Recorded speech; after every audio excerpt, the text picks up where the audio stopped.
"What have you there?"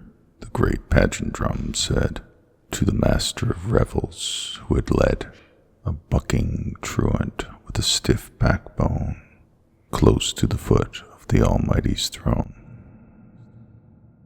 "Right reverend, most adored, and forcibly acknowledged Lord by the keen logic of your two-edged sword, this creature has presumed to classify himself a biped rational, 6 feet high and 2 feet wide, weights 14 stone, is guilty of a multitude of sins.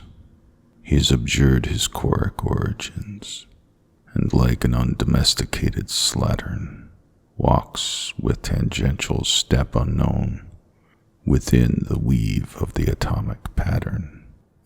He has developed concepts, grins obscenely at your royal bulletins, possesses what he calls a will, which challenges your power to kill. What is his pedigree?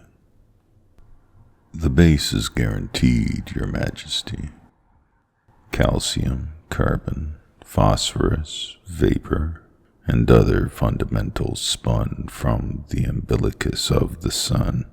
And yet, he says he will not caper around your throne nor toe the rules for the ballet of the fiery molecules.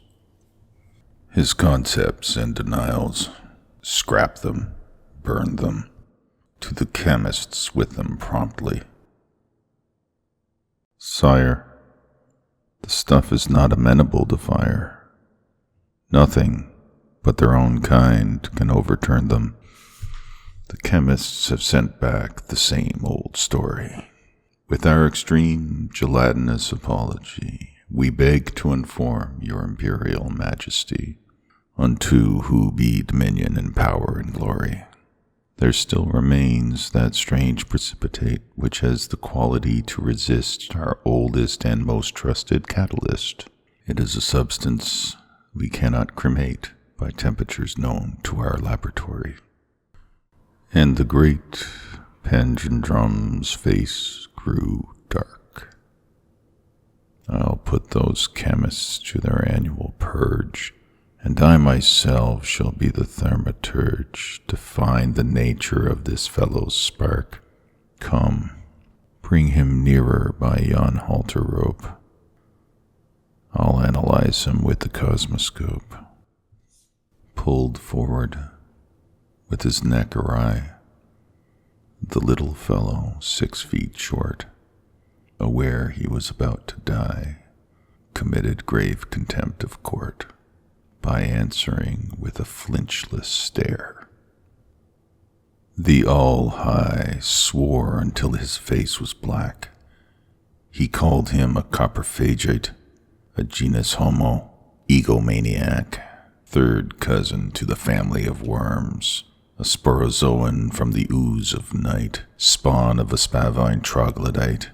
He swore by all the catalogue of terms known since the slang of carboniferous time. He said that he could trace him back to pollywogs and earwigs in the slime. And in the shrillest tenor he began reciting his indictment of the man, until he closed upon this capital crime.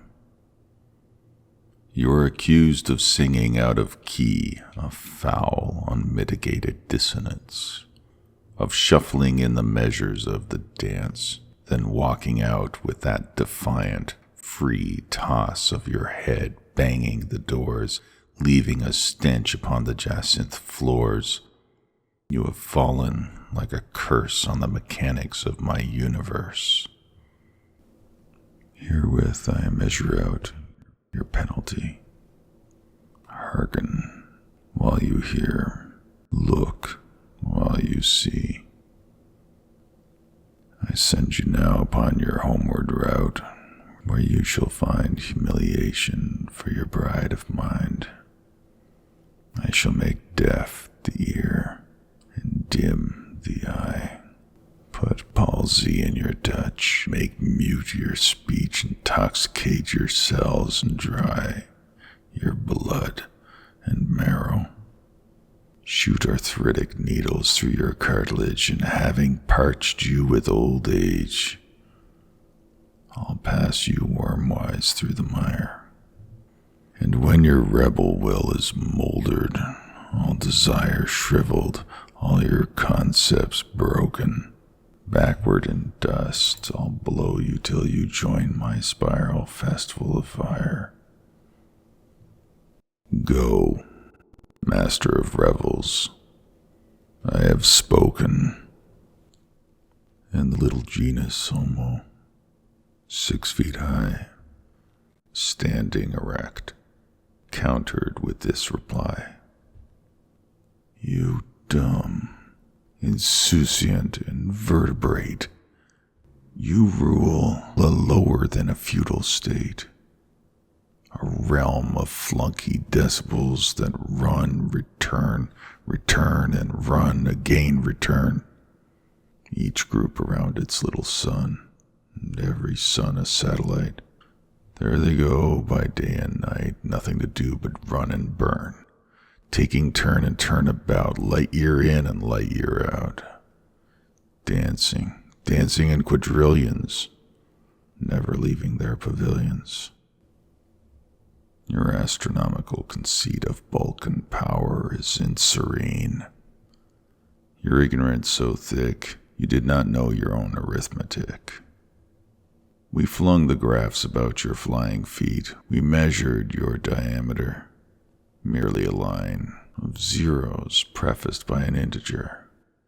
Before we came, you had no name. You did not know direction or your pace. We taught you all you ever knew of motion, time, and space. We healed you of your vertigo and put you in our kindergarten show. Preambulated you through prisms, drew your mileage through the Milky Way, lassoed your comets when they ran astray, yoked Leo, Taurus, and your team of bears to pull our kitty cars of inverse squares. Boast not about your harmony, your perfect curves, your rings of pure and endless light.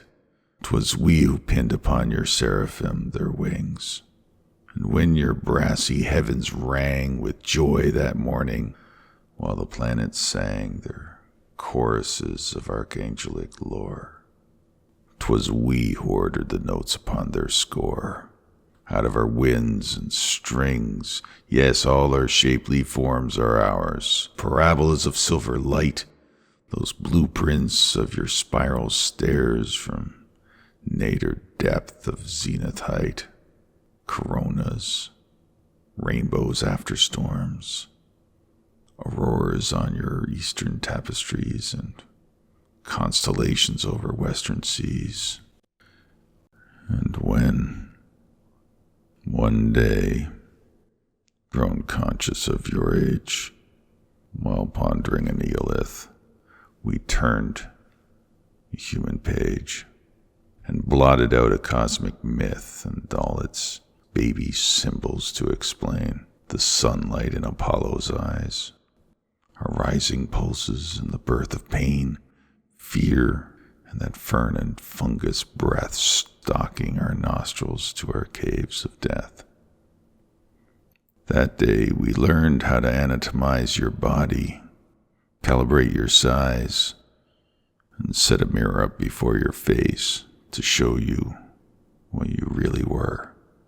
A rain of dull Lucretian atoms crowding space, a series of concentric waves which any fool might make by dropping stones within a pool, or an exploding bomb forever in flight bursting like hell through chaos and old night.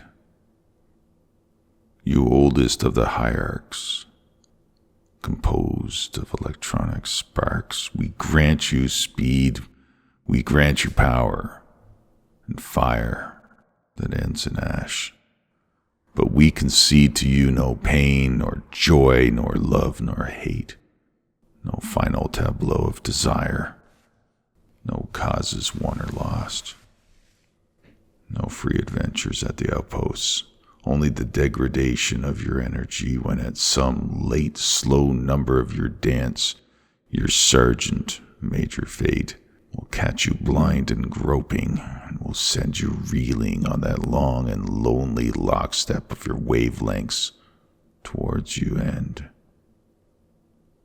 we, who have met with stubborn calm the dawn's hot fusillades, who have seen the forehead sweat under the tug of pulleys on the joints, under the liquidating tally of the cat and truncheon bastinades, who have taught our souls to rally to mountain horns and the sea's rockets when the needle ran demented through the points.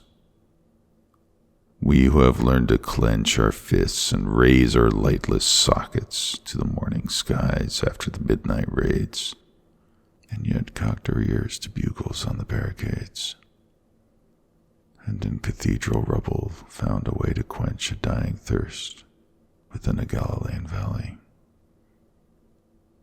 No, by the rood we will not